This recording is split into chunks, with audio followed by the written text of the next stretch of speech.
All right. So you're in school and naturally you're expected to study, right? Well, how do you study to ensure that you do it effectively? How do you study to ensure that all of the information that you're studying actually sticks? And how do you study to ensure that you get the most out of the time that you actually put in? Well, I'm here to help you. Yes, me. And why am I the person to help you? What makes me someone who can actually help you with studying? Well, outside of the fact that I have a master's degree in education, and outside of the fact that I have been a teacher for quite a number of years, I already know that you want to spend as little time as possible studying, but yet you want to get the most out of the little time that you spend. Yeah. Am I right?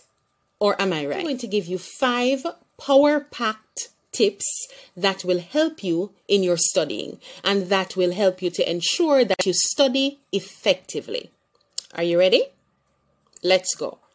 Study tip number 1. Identify your ideal study time.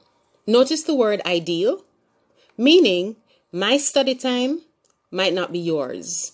You may not get enough information or you may not retain enough out of the time that I would be studying. So that means it's a personal thing, right? You need to find this out on your own. So I'm going to assist you. I got you, right? So how do you figure this out? Ask yourself these questions. Do I retain more information when everyone else is asleep and I'm up late in the night getting the information in and doing studying? Do I retain more information when I'm well rested? I wake up very early. Or better yet, is it right after class when the information is fresh in your mind? Ask yourself these questions and then you try to use that to identify the time where you would learn or retain most of the information. Number 2, this is your second study tip. So this one, super important. You need to ensure that you figure this one out. I'm going to also leave a link below. Yeah, down there. I'm going to leave a link with an actual test, little quiz that you can use to actually check your specific one. So what is it? Your learning style. So study tip number 2, you need to identify your learning style. So what is that? What is a learning style? Well, we know that people learn differently. We know that your friend may learn things when they're doing it, but you may learn things when you're actually just seeing it. And then another person may learn things once they are hearing it. So that pretty much sums up the 3 main learning styles. I'm going to talk about them individually. All right. So if you find that you understand spoken word more than the written instructions, or if you find that when you get bored, you start to hum something, then that may mean that you are an auditory learner. If you are an auditory learner, here's how you can help yourself.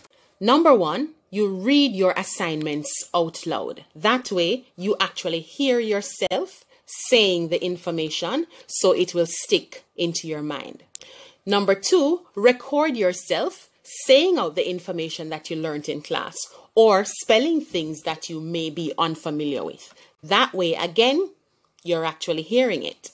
Number 3, study new material out loud, or you can ask someone to read the information to you. That way, you will do better if you are an auditory learner. Now, how about the other learning style?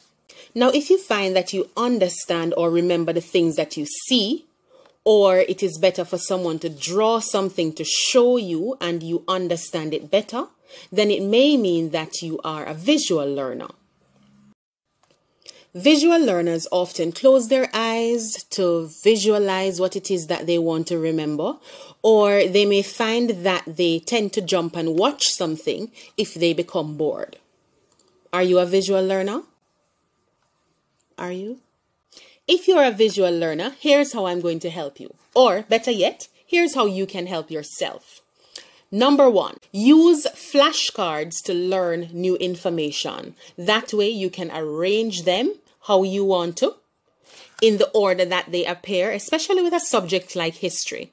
or you can look at something so you can connect one to the next so that it is easier for you to actually visualize and remember them. The second thing that could possibly help you, write down keywords and write down all of the instructions so you are actually visualizing it while you're doing that. The third thing that you can do, I've seen some students do this in their notebooks, and I do have some students that I consult with that actually prefer to draw the notes because they're visual learners. So with that, when they draw the notes, it is so much easier to remember it when they're in an exam. They can visualize what was on the page, and then they can actually answer the questions and get a good mark. Another thing, maybe this is a bonus, you can actually color code the items. When you color code them, all of the colors are very appealing to visual learners. So now on to the final learning style. This one is the doer. Do you find that you learn things better when you are actually physically moving? You are actually involved in the doing process? Do you prefer subjects that require you to do some actual work with your hands? If that's the case, you are possibly what is called a tactile learner, otherwise known as a kinesthetic learner. But you can call yourself a doing learner. You prefer to do things, or you learn better when you are physically doing things. So here are the tips to help yourself if you are a tactile learner. Tip number 1, participate more in hands-on activities. Even if you're in a class where the teacher does not give a lot of hands-on activities, what you can do for yourself is make it hands-on. If it is something that requires you to only read, how about you teach it to someone? How about you draw a diagram for it? How about you create a chart for it? How about you make a TikTok video for it, right? So in that process, you're actually doing something which assists you in the learning process generally. The next thing you can do is to act out the stories, act out the scenes from class, act out what was said, how it was said, so that it helps you in retaining the information. The third thing, sort of weird, but it can certainly help you. You can tap a pencil, tap your hands. Have you ever watched Spelling Bee and you notice how the spellers, they have a pen, well, an imaginary pen?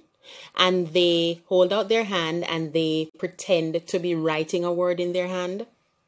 That's how they studied. That's what they're remembering there from their learning style. So it assists them in retaining or remembering the information when they need it the most. You should try that. Something else that's very important that I must add. You do not have to only have one single learning style. So I have had students who I do educational consultants with. It just means that information will be easier for you to retain using several different methods. So now we're jumping right into study tip number 3. So prioritize studying difficult subjects first. Scientists all over the world have proven that your brain does not retain information for a long period of time. You know how sometimes you go to class and 25 minutes, 30 minutes, you're just done? Kind of like that. So when you're studying, you want to put the more difficult subjects first. When your brain is able to hold more information, understand more information, and then you take a break.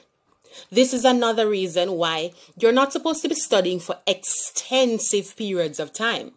You retain most of the information in 25 to 30 minutes. After that, take a break. Yeah, tell your parents I said so.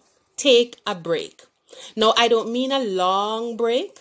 Take a break, 5 minutes, 10 minutes. Now, study tip number 4. Find a conducive place for studying. Conducive. We have to be honest with ourselves. The bed is not made for studying. It's made super comfortable so that it is easy for you to just snuggle up and fall asleep. So if you decide to study on your bed, you will fall asleep. And that's not the intention here, right?